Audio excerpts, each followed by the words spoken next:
Yaorana Lefenua, elle a appris qu'un membre de sa famille était tombé dans la consommation de ice et elle a décidé de l'aider à s'en sortir. Aujourd'hui, elle crée son association Onihi. Yaorana Averi. Yaorana Vav. Qui es-tu? Alors moi, je suis Averi, donc j'ai 33 ans et je viens de Paea, donc je suis à l'initiative de de ce groupe de parole qui est Onihi. D'accord. Donc, ce qui t'a décidé, enfin d'abord, l'expérience que tu as eue, c'était un membre de ta famille qui est tombé dans la consommation, tu l'as appris, vous avez décidé d'essayer de vous en sortir par vous-même, hein? Oui, c'est ça. Donc, en fait, dès qu'on a appris que du coup la personne de ma famille était dans la ICE, on a tout de suite décidé de contacter le centre des addictions pour justement qu'ils essayent de s'en sortir avec leur aide, mais également de se mobiliser avec toute la famille pour essayer d'être présent, de le soutenir justement dans cette épreuve. D'accord. Et tu m'as dit qu'en fait, cette personne, elle a essayé quand même par elle-même pendant un mois, c'est ça, de s'arrêter toute seule? Oui, c'est ça. Donc pendant un mois, justement, mon proche en fait estimait qu'elle pouvait s'en sortir en fait toute seule. Donc elle a décidé de se prendre en main. C'est génial. Et justement d'arrêter justement cette consommation. Donc, et voilà. Elle a réussi? Elle a réussi au bout d'un mois, mais c'est vrai qu'après, le chemin de la guérison est long. Oui.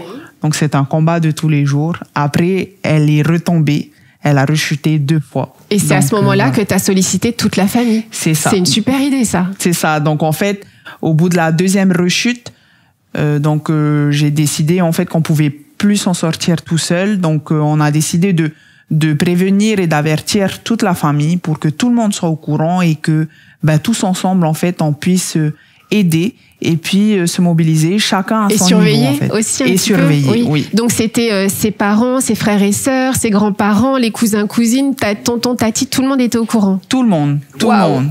Et elle était d'accord que tu fasses ça ou tu l'as un peu... Alors du coup, je lui ai juste prévenu que du coup en fait j'allais prévenir toute la famille. Oui. Et puis je l'ai fait. Donc elle n'a pas eu le temps de réagir.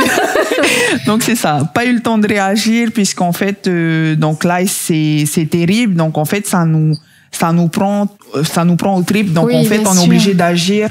Dès le jour où on a décidé de le faire, on y est allé, quoi. Hein. Oui, et puis ensemble, on est plus fort. C'est ça.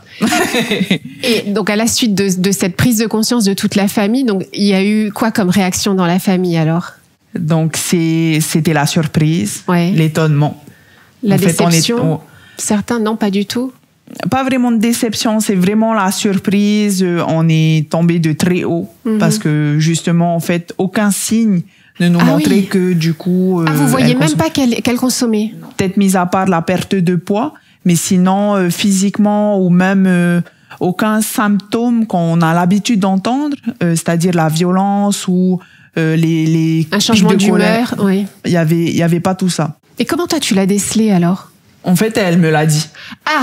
Ok. Elle me l'a avoué et donc c'est comme ça après que c'était du coup moi j'étais démunie donc directement je lui ai dit non mais on va se faire aider, moi je peux rien faire au final. Ben oui, c'est vrai que on n'est pas des professionnels. C'est ça, professionnels de la santé, ni psychologue, ni médecin. Donc en fait moi donc la ICE, c'est un sujet qui m'intéresse depuis des années et donc je m'y intéresse de loin, mais au final c'est un sujet de société. Bien donc sûr. On s'y intéresse forcément. Mais au final, tant que ça nous arrive pas, tant que ça nous touche pas, on le traite de loin, comme ça. C'est vrai. Du coup, après cette expérience, qui s'est avérée positive, puisque ça y est, la personne s'en est sortie, c'est ça? Alors, du coup, voilà, c'est ce que je disais. Elle s'en est sortie, mais c'est un combat de tous les jours. Donc, ce qu'il faut savoir, c'est que la guérison complète, elle varie entre 1 et 2 ans. D'accord. Complète. Où il n'y a plus justement cette envie d'en reprendre, c'est 2 ans. Donc, au final, quelques prises, pour 2 ans pour en sortir. Mais ça donne de l'espoir parce que moi, j'avais vraiment compris que la ice, on pouvait jamais s'en sortir, que c'était tellement dans notre corps, dans nos cellules, enfin que c'était vraiment oui, c'est un poison, quoi. C'est ça. Non, mais c'est ça, hein, c'est long. Donc, le plus dur, ça va être au début. Mais au final, au fur et à mesure, il va falloir que la personne se reconstruise. Donc, je peux comprendre que, du coup, tu aies compris que ce soit à vie. Mais au final, c'est exactement ça. J'ai la psychologue, en fait, du centre des addictions qui donne un exemple. Et au final, c'est ce qui représente bien l'ICE. C'est qu'en fait, c'est comme une application qui est installée sur un téléphone. OK. Tu essaies de la désinstaller. Tu peux la désinstaller, mais elle reste quand même dans le téléphone. Oui, dans le cloud, là, hein, voilà. C'est ça. Donc, au final, l'ICE, c'est ça. C'est qu'on peut s'en sortir, on peut guérir, mais comme on peut très rapidement, en fait, rechuter. Donc, voilà. Tout ce qui est environnement, les fréquentations, vraiment, hein, l'environnement, du coup, ça va prendre le dessus, au final, sur le combat vers la guérison. Et c'est vrai que moi, j'avais pas compris comment quelqu'un qui sait très bien que la ice c'est mauvais, mais vraiment, parce qu'on peut pas dire on est hyper informé là-dessus. C'est quoi le déclic qu'il a pour aller là-dedans? Donc, il y en a qui ont des facilités, des facilités. Donc, moi, ça, c'est mon point de vue. C'est, du coup, des personnes qui seraient plus fragiles émotionnellement, qui pourraient être plus proches de, avoir envie de tester. Mais il y a également l'alcool qui va faciliter, en fait, cette envie de tester. Et ça, on n'y pense pas, je trouve.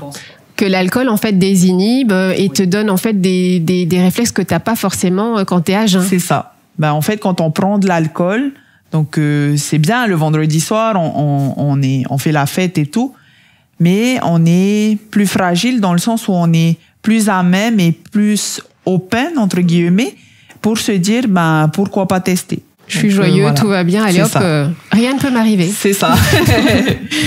D'accord.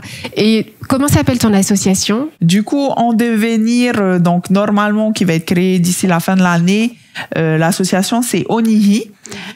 Donc, un groupe de parole, en fait, pour les familles, pour soutenir les familles, donc, dans ce combat contre la ice. Onihi, en fait, ça signifie libérer, détacher, mais en magnifique. Fait, pourquoi Onihi?